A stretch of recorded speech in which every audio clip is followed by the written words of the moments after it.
बस अपना कुछ मिनट मुझे दे दो और मैं वादा करता हूँ आज जो मैं बताने वाला हूँ उसके बाद तुम कम से कम 97% लोगों से आगे निकल जाओगे। और ये कोई हवा हवाई मोटिवेशन नहीं है, ये सिर्फ फिलोसॉफी भी नहीं है। मैं तुम्हें हार्ड फैक्ट्स, रियल स्टोरीज और सबसे इम्पोर्टेंट प्रैक्टिकल सिस्टम बताने वाला हूँ जिसे तुम अपनी डेली लाइफ में अप्लाई कर सकते हो। अब क्वेश्चन ये है, हम जापानीज फिलोसॉफीज ही क्यों यूज कर रहे हैं? क्योंकि जापान वो देश है जहां हर साल 1500 से भी ज्यादा अर्थक्वेक्स आते हैं। यही वो देश है जहां हिस्ट्री में 2 बार न्यूक्लियर बॉम्ब गिर चुके हैं। Nuclear disaster, economic crisis, resource scarcity, सब कुछ झेला है इस देश ने।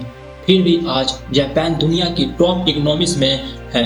सिर्फ पैसा ही नहीं, health, discipline, technology, longest living life, हर एंगल से। तो क्वेश्चन उठता है, ये पॉसिबल हुआ कैसे? ना इनके पास अनलिमिटेड रिसोर्सेज थे, ना पॉपुलेशन परफेक्ट थी और ना ही स्टार्टिंग से सब कुछ सही था। असल रीजन कुछ और है, अनब्रेकेबल माइंडसेट। बिल्डिंग्स टूट सकती है, सिस्टम्स फेल हो सकते हैं, लेकिन अगर माइंडसेट स्ट्रांग हो तो सब कुछ दोबारा बन सकता है।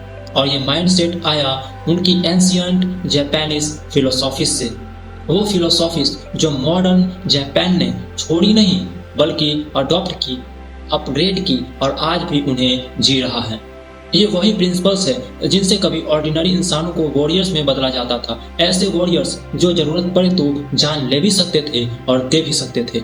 आज मैं तुम्हें 7 जापानीज लाइफ फिलोसॉफीज बताने वाला हूँ। ये सिर्फ प्रिंसिपल्स नहीं है, ये जीने का सिस्टम है।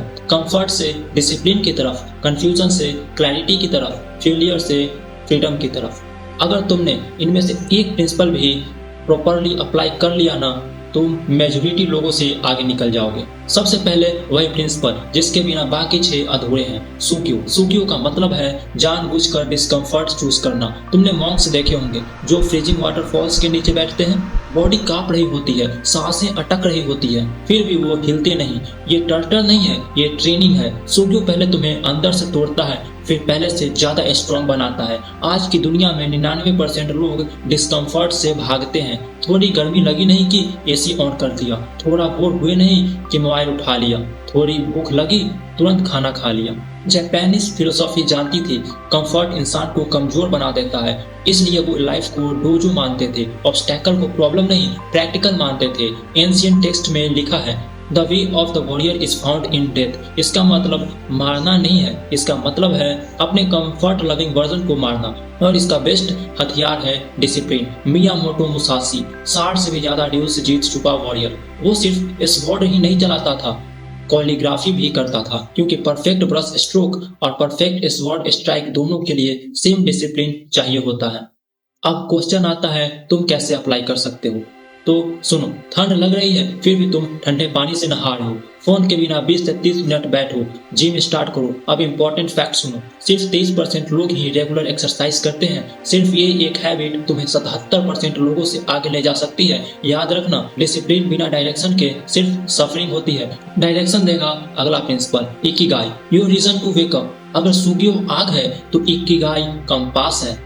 इकिगाई का मतलब वो रीजन जिसके लिए तुम सुबह उठते हो। जापानीज डॉक्टर शिग्याकी हिनोहारा 100 साल की उम्र तक काम करते रहे। लोग पूछते थे, अब भी काम क्यों करते हो? वो हंसते हुए कहते, क्योंकि मेरे पास अभी भी देने को बहुत कुछ है। वही उनका इकिगाई था। साइंस भी मानता है जहाँ इकिगाई स्ट्रॉन्ग होता है वहाँ लाइफ एक्सपेक्टेंसी ज्यादा होती है। प्रॉब्लम यह है कि 92% लोग गोल्स बनाते हैं लेकिन उन पे टिक नहीं पाते। क्यों? क्योंकि डिस्ट्रैक्शंस हर जगह है। इसलिए अगला प्रिंसिपल जरूरी है, कोडवारी, ऑब्सेशन विद एक्सीलेंस। इकिगाई बताता है व्हाई, कोडवारी सिखाता है हाउ। जापान में छोटी छोटी चीजें भी पूरे दिल से की जाती है, चप्पल भी लाइन में, स्टिकर भी अलाइनमेंट में। कोडवारी का मतलब छोटी डिटेल्स में भी रिलेटनेस एक्सीलेंस। जीरो ओनो 90+ की उम्र में भी रोज वही काम करता है, सिर्फ sushi, same rice, same temperature, same precision, result 3 Michelin stars. इससे लेसन क्या मिलता है? एक्सीलेंस रूटीन से आती है, मोटिवेशन से नहीं।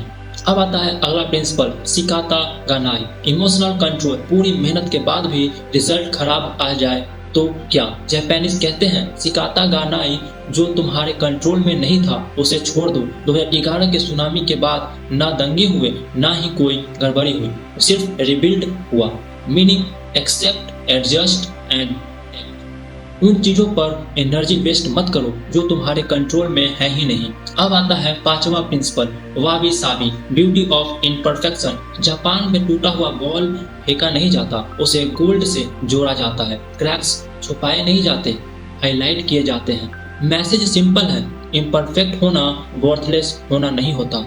परफेक्शनिज्म की वजह से 80 से 90% बिगनर्स क्विट कर देते हैं। इम्परफेक्ट स्टार्ट करो, कंसिस्टेंसी इंप्रूव करो। अब आता है छठा प्रिंसिपल, काइजेन। रोज 1% इम्प्रूव। रोज का छोटा इम्प्रूवमेंट टाइम के साथ मैसिव रिजल्ट बन जाता है। सिर्फ कुछ सेकंड्स बचाने से कंपनीज ने मिलियंस सेव किए। काइजेन हर जगह काम करता है। Learning, skills, knowledge, growth. रोज 1% is equals to unstoppable progress. अब आता है आखिरी principle, danshari, declutter to discover yourself. Hideko Yamashita ने दानसारी को पॉपुलर बनाया। कम चीजें इज इक्वल्स टू ज्यादा क्लैरिटी। जब बाहर का क्लटर कम होता है, अंदर का दिमाग क्लियर होता है। मैं तुमसे ये नहीं कह रहा कि सारे 7 प्रिंसिपल्स अप्लाई करो, बस एक चूज करो और 7 दिन फॉलो करो। कमेंट्स में लिखो day 1, day 2 and day 3 and continue. Accountability he real change लाती है। देखो, मैं नहीं चाहता कि तुम सिर्फ सुनो, मैं चाहता हूँ कि तुम बदलो। बाकी ऐसे ही डीपर चैलेंजेस और वीडियोस के लिए सब्सक्राइब करके रखो। मिलते हैं अगले वीडियो में।